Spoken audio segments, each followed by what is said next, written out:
Wina Fitri Anissa bersama partner Saya Anissa Fitri. Di sini kami akan menjelaskan tentang konsultasi. di mana konsultasi yang dimaksud di sini yaitu salah satu cara penyelesaian arbitrase melalui konsultasi atau penyelesaian sengketa di luar pengadilan melalui konsultasi. Lebih tepatnya lagi, di sini kami akan menjelaskan mengenai pengertian dari konsultasi, peran dan fungsi konsultan, serta tahapan dalam proses konsultasi. Alternatif penyelesaian sengketa diatur di dalam Undang-Undang Nomor 30 Tahun 1999 Pasal 1/10, di mana salah satu alternatif penyelesaian sengketanya yaitu melalui konsultasi.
Jadi, dapat disimpulkan bahwa perbedaan antara konsultan dan konsultasi yaitu konsultan yaitu orang yang bertindak memberikan nasihat dan pendapat mengenai hukum.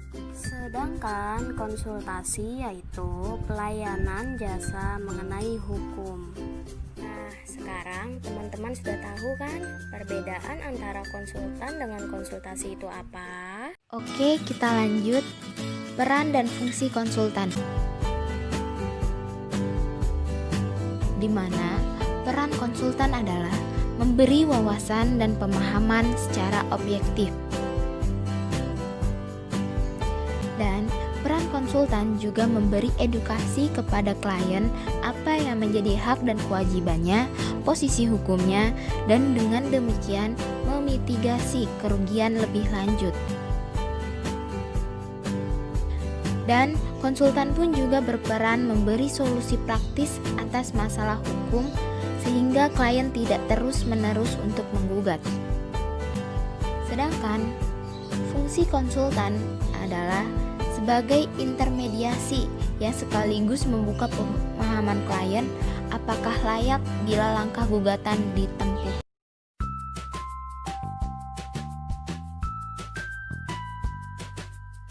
Tahapan dalam proses konsultasi itu ada 6. Apa saja?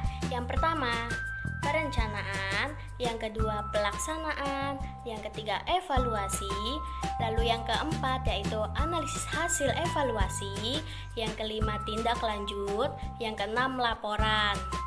Apa saja sih penjelasan dari masing-masing tahap tersebut? Yuk langsung saja kita simak video berikut ini.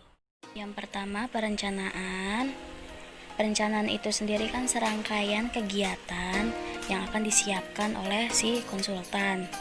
Nah, ini seperti tahapnya itu yang pertama ya, mengidentifikasi konsulti. Nah, itu maksudnya itu konsultan itu pastikan yang namanya mengidentifikasi itu kan menanya ya. Menanya itu di sini tuh seperti menanyakan nama dari si klien, pekerjaannya itu apa, masalah yang dihadapinya itu apa, lalu pihak ketiganya itu siapa, dan lain-lain. Pastikan konsultan harus menanyakan itu dahulu. Nah, tahap selanjutnya itu mengatur pertemuan kembali. Setelah mengidentifikasi, langkah selanjutnya yaitu mengatur pertemuan berikutnya dengan si klien. Nah, lalu tahap selanjutnya itu menetapkan fasilitas layanan. Nah, maksudnya itu seperti menyiapkan keperluan yang akan dibutuhkan selama klien itu berkonsultasi dengan si konsultan tersebut. Pastikan ada tuh keperluan yang harus disiapkan itu apa, supaya nanti pas dibutuhkan itu sudah ada. Nah, lalu tahap selanjutnya itu menyiapkan kelengkapan administrasi. Di sini maksudnya yaitu konsultan juga telah menyiapkan file-file yang berkenaan dengan biaya. Nah, jadi si klien tersebut hanya menyiapkan dananya saja. Yang kedua, pelaksanaan. Pelaksanaan sendiri di sini yaitu proses dilakukannya upaya atau tindakan. Nah, tahap pertama yang harus dilakukan yaitu membahas masalah pihak ketiga yang dibawa oleh si klien tersebut. Maksud dari pihak ketiga yang dibawa si klien di sini itu pihak yang berperkara dengan si klien tersebut, dan kemudian si konsultan tersebut meminta kembali kliennya untuk menceritakan secara detail masalah apa yang sedang dihadapinya. Lalu tahap kedua yaitu mendorong dan melatih si klien tersebut untuk mampu menangani masalah yang dialaminya itu. Maksudnya di sini yaitu setelah konsultan memberikan sedikit masukan kepada si klien, nah klien pun diminta untuk mempertimbangkannya kembali. Apakah ia yakin ingin memakai jasa konsultan tersebut, atau ia ingin menyelesaikannya sendiri. Yang ketiga yaitu evaluasi. Evaluasi sendiri di sini yaitu upaya si konsultan untuk mengetahui keadaan sebenarnya atas masalah apa yang sedang dihadapi kliennya tersebut, dalam rangka memberikan penilaian untuk mengetahui tindakan apa sih yang akan klien tersebut lakukan setelah proses konsultasi ini berakhir. Lalu kemudian yang keempat, analisis hasil evaluasi. Maksudnya di sini yaitu si konsultan menafsirkan hasil evaluasinya yang berkenaan dengan diri pihak si klien tersebut, dan tentunya berkenaan dengan diri si pihak ketiga yang berperkara dengan si klien tersebut. Yang kelima yaitu tindak lanjut, di mana tindak lanjut di sini yaitu melakukan konsultasi lanjutan dengan si klien tersebut guna membicarakan hasil evaluasi serta menentukan arah kegiatan lebih lanjut. Yang keenam yaitu laporan. Laporan itu sendiri yaitu pemberitahuan yang disampaikan oleh seorang konsultan kepada si kliennya tersebut. Nah, pemberitahuannya itu seperti membicarakan dengan klien tersebut tentang laporan yang diperlukan oleh si klien tersebut, dan tidak lupa untuk mendokumentasikan laporan pelayanan konsultasi yang sedang dijalaninya tersebut. Sedangkan Curpius menyebutkan ada 9 tahap pelaksanaan proses konsultasi. Yang pertama yaitu saat sebelum masuk. Nah, konsultan di sini itu menjelaskan nilai-nilai kebutuhan anggapan, dan tujuan tentang individu atau kelompok tersebut. Lalu yang kedua, pas masuk di sini itu maksudnya itu pernyataan masalah diungkapkan atau dihubungkan, dirumuskan, dan menetapkan langkah-langkah yang perlu diikuti. Nah, yang ketiga, pengumpulan informasi. Di sini itu untuk menjelaskan masalah dengan cara mendengarkan, mengamati, memberi pernyataan, serta menginterview klien tersebut, lalu membuat pertemuan. Lalu selanjutnya merumuskan masalah. Di sini yaitu penilaian informasi digunakan dalam menentukan tujuan untuk perubahan. Nah, lalu selanjutnya yang kelima, menentukan solusi masalah. Informasi dianalisis untuk menemukan pemecahan masalah yang paling efektif terhadap masalah yang sedang dihadapi oleh si klien tersebut. Lalu yang keenam, menetapkan sasaran. Maksudnya di sini yaitu hasil yang dicapai diukur dalam suatu periode tertentu, kondisi tertentu, dan mendeskripsikan pemecahan masalah dan didukung oleh faktor-faktor lain untuk mencapai tujuan yang telah ditetapkan. Selanjutnya yang ketujuh, mengimplementasikan rencana.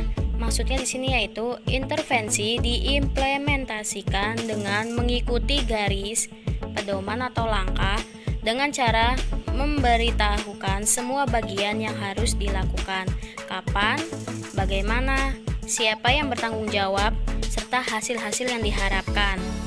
Lalu yang kedelapan, evaluasi. Evaluasi di sini yaitu aktivitas-aktivitas yang sedang berjalan dimonitor. Proses penaksiran hasil diperlukan untuk mengevaluasi aktivitas konsultan. Yang kesembilan yaitu pemberhentian. Yang dimaksud di sini yaitu kontak langsung dengan konsultan boleh berhenti, tetapi pengaruh proses diharapkan tetap berlanjut. Dan putusan dibuat untuk menunda perbuatan, perancangan kembali, dan melaksanakan kembali, serta mengakhirinya dengan sempurna. Kelebihan dari konsultasi. Yang pertama, konsultan tidak bersifat dominan.